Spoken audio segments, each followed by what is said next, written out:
राम्रो छ ठिकै छ नि जहाँसम्म हुन्छ त्यहाँसम्म गर्न सकिन्छ ल ल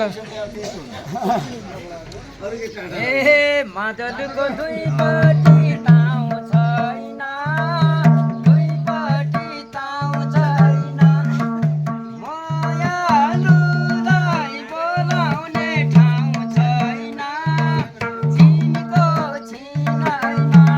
हेर्नु माया के पनि बोलाउमा पहिलो दिनैमा हेर्नु माया के पनि बोलाउमा पहिलो दिनैमा हेर्नु माया के पनि बोलाउमा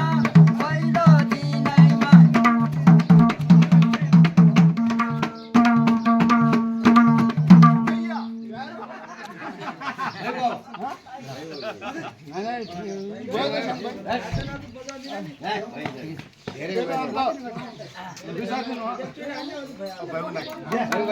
हिजो आउनु तपाईँ नान्नै